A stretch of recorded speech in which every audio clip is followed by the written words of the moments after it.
Welcome to Iraqi Dinar Update, your go-to source for the latest news, expert insights, and real-time developments on Iraq's currency, economy, and financial reforms. Whether you're a long-time investor or just curious about the dinar, you're in the right place.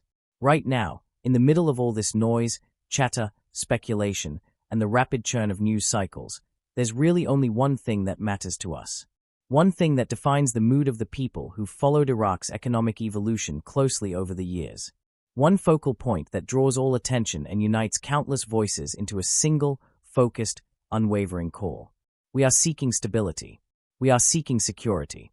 But we are not seeking these things in some abstract, philosophical way. No, we're talking about security and stability through a specific lens, the establishment and recognition of a new exchange rate for the Iraqi dinar. That's what matters. That's the cornerstone of everything else we're watching, waiting for, and discussing. We don't want fluff. We don't want distraction. We don't want empty declarations or photo ops. We don't want high-level meetings that never translate into real change on the ground. We want substance. And in this moment, that substance means a new exchange rate. That's the heartbeat. That's the defining shift we're all standing by for. And so when the question comes up, what about the budget? Shouldn't we care about Iraq's budget? Well, let's be clear. We care about the budget only insofar as it includes the new exchange rate. That's the filter. That's the condition. If this budget gets passed and there is no new rate reflected in it, if it's just a continuation of the current status quo, then what does it matter? What does it really accomplish? You can wrap it up in all the parliamentary drama you want, but at the end of the day, if there's no recognition of a new value for the dinar, then the budget becomes just another document. Just another series of numbers built around an outdated foundation. And frankly, we're not interested in that.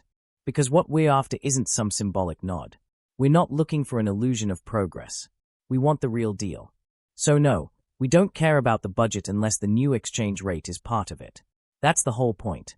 You could write out the most ambitious, forward-looking, socially responsible budget ever drafted, but if it's pegged to the wrong rate, if it's tied to a devalued dinar, then it doesn't move us forward. It just holds us in place. It's like trying to run a marathon with your feet tied together. The same logic applies to contracts.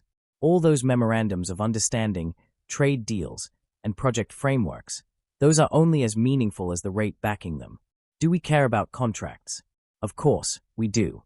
But we don't care about old contracts written under a defunct value system. We care about new contracts, fresh negotiations, and revised terms that reflect the revalued dinar. We've seen too many documents get announced, too many frameworks signed, too many grand plans laid out, only for them to circle back to the same central weakness, a currency that doesn't match the strength of the country. A currency that has not yet been allowed to reflect Iraq's true potential. What about the HCL, the hydrocarbon law? Shouldn't we be shouting from the rooftops for its activation? Well, here's the thing. The HCL is absolutely crucial. It represents revenue sharing, fairness, and a pathway toward national unity. But even that, even a law as essential as the HCL, loses some of its shine if there's no legitimate exchange rate in place to back it. What good is a revenue-sharing mechanism when the very currency you're using to calculate and distribute those revenues is out of balance with reality? It's like trying to measure gold with a broken scale. You might have a treasure trove, but you won't know its worth until the scale is fixed. So yes, we still believe in the importance of the HCL, but it's conditional, like everything else right now, on the rate. No matter what gets signed or passed or declared, if the dinar hasn't moved, if the international markets still see it as undervalued, then it's all just stage dressing. Everything waits for the new exchange rate. That's the bottom line. That's the central truth. It's the domino that needs to fall to set everything else into motion. Until that happens, we're sitting in the waiting room. Until that happens, all the other components, budgets, contracts, revenue laws, reform initiatives, banking modernization, cross-border trade deals, are just pieces waiting to be activated. They are just dry leaves waiting for the wind. And we know it. That's why we're so focused. That's why every bit of news gets filtered through that one lens. Has the rate changed yet? No. Then we're still waiting. Has it been internationally recognized? Not yet. Then the show hasn't really started. And so the question becomes, how do we get there? How do we cross this threshold?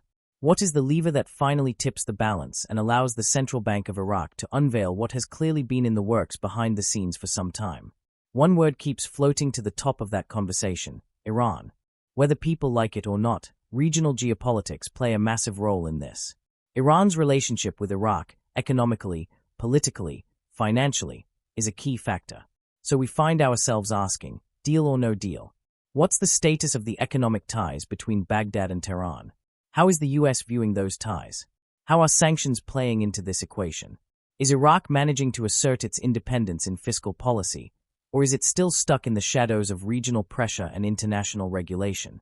We don't ask these questions because we're obsessed with drama. We ask them because we know they matter. Because we understand that the road to revaluation doesn't just run through Baghdad's parliament or the halls of the central bank. It runs through regional power centers, through Washington, through Tehran, through global financial institutions like the IMF and the World Bank. It runs through energy exports, through dollar auctions, through compliance with anti-money laundering protocols. It runs through oil contracts, digital banking reforms, and new platforms like the digital dinar. It's a web, and right at the center of that web is the rate. So yes, we seek the new exchange rate. That's our North Star. That's our single, clear, non-negotiable goal. Not because it's a magic bullet, but because it unlocks everything else. Once that happens, once the rate reflects the true strength of Iraq's economy, its natural resources, its gold reserves, its trade flows, and its geopolitical leverage, then we can move. Then the budget has meaning. Then the contracts come alive.